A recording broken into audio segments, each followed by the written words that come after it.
చూస్ country delight, live better. ఇప్పుడే country delight app ని download చేసుకోండి. దేశంలో అనేక రాజకీయ పార్టీలు ఉన్నాయి, కానీ మహానాడుల వేలాది మంది ప్రతినిధులతో మంచి చెడులు, విధానాలు, ఆలోచనలు చర్చించుకునే ఏకైక పార్టీ తెలుగుదేశం. ప్రతిపక్షంలో ఉన్న, అధికారంలో ఉన్న మహానాడు అంటే అదే జోరు, అదే హోరు. మీ ఉత్సాహం చూస్తే నా మనసు ఉప్పొంగుతా ఉందని చెప్పి తెలియజేస్తున్నా. రాయలసీమలో మహానాడు అంటే తిరుపతిగా ఉండేది. ఇప్పుడు తొలిసారి దేవుని కడపలో, అది కూడా కూటమి ప్రభుత్వం ఏర్పాటైన తర్వాత తొలి మహానాడు కడపలో ఏర్పాటు చేసుకుంటున్నాం.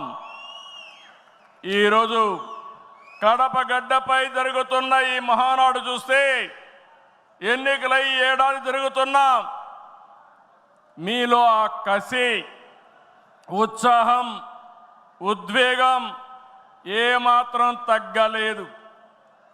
నేను చాలా మహానాడు చూశాను. దగ్గర మనం చూస్తే 34 మహానాళ్ళు మనం జరుపుకున్నాం.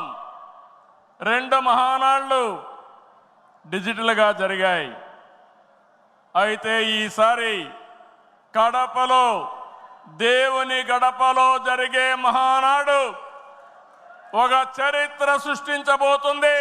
సువర్ణాక్షరాలతో ఆంధ్రదేశ రాష్ట్ర ఆర్థిక పరిస్థితి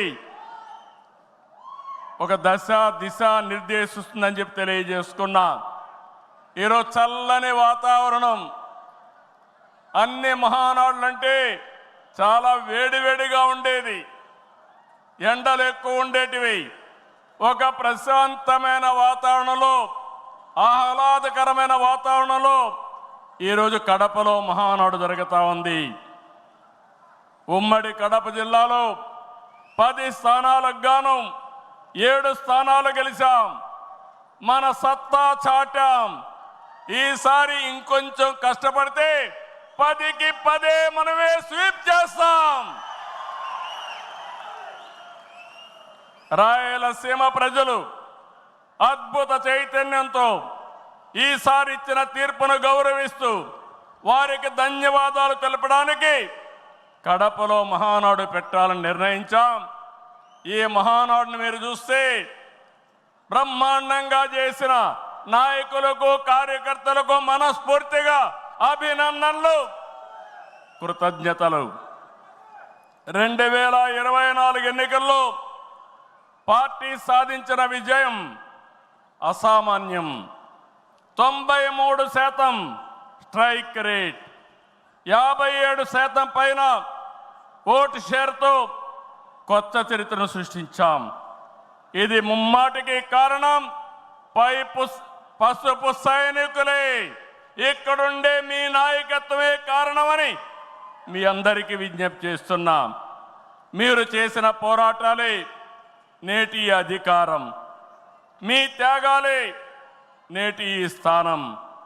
ఇది కాకుండా సమయానుకూలం మనం ఎప్పటికప్పుడు స్ట్రాటజీ కూడా ఆలోచించినప్పుడు జనసేన, బీజేపీ పొత్తు పెట్టుకొని ఎన్డీఏ ఏర్పాటు చేసుకున్నాం. దానివల్ల కూడా ఈరోజు ఈ మహా విజయానికి దోహదం చేశాయని చెప్పి విజ్ఞప్తి చేస్తున్నా. ఏమీ ఆశించకుండా దశాబ్దాలుగా ప్రతి గ్రామంలో జెండా మోస్తున్న కార్యకర్తల వలనే మనం ఇక్కడున్నాం. నేనే కాదు, ప్రతి ఎమ్మెల్యే, ప్రతి ఎంపీ, ప్రతి మంత్రి గుర్తించుకోవాలి. 43 ఏళ్ల ప్రస్థానంలో దేశంలో ఏ పార్టీ ఎదుర్కొన్నటువంటి సంక్షోభాలు పార్టీ ఎదుర్కొన్నాం. అయితే పార్టీ పని అయిపోయిందని మాట్లాడిన వాళ్ళు వాళ్ళ పని అయిపోయింది తప్ప పార్టీ మాత్రం ఎప్పుడు ఎక్కడ తిరిగి చూడలేదు. తెలుగుదేశం జెండా రెపరెపలాడుతూనే ఉంటుంది. నాటి ఎన్టీఆర్ చైతన్య రథం, నేను చేసిన వస్తున్న మీకోసం పాదయాత్ర, ఎన్నికల ముందు లోకేష్ చేసిన యువగళం వరకు కార్యకర్తల్లో అదే పోరాట స్ఫూర్తి. పాలనంటే హత్య రాజకీయాలు, కక్ష సాధింపులు, వేధింపులు, తప్పుడు కేసులని మార్చేశారు గత ప్రభుత్వం. విధ్వంస పాలనతో రాష్ట్రాన్ని సర్వనాశనం చేశారు. దీన్ని ప్రశ్నించిన తెలుగుదేశం కార్యకర్తల్ని, నాయకుల్ని ప్రాణాలు తీశారు, వేటాడారు, వెంటాడారు, అక్రమ కేసులు పెట్టి అరెస్టులు చేశారు. కానీ ఒక్క వ్యక్తి కూడా ఎత్తిన జెండా దించకుండా పోరాటం చేసిన మిమ్మల్ని మనస్ఫూర్తిగా అభినందిస్తున్నా. సుమన్ టీవీలో మీ పర్సనల్ అండ్ బిజినెస్ ప్రమోషన్స్ కోసం కింది నెంబర్కి కాంటాక్ట్ చేయండి.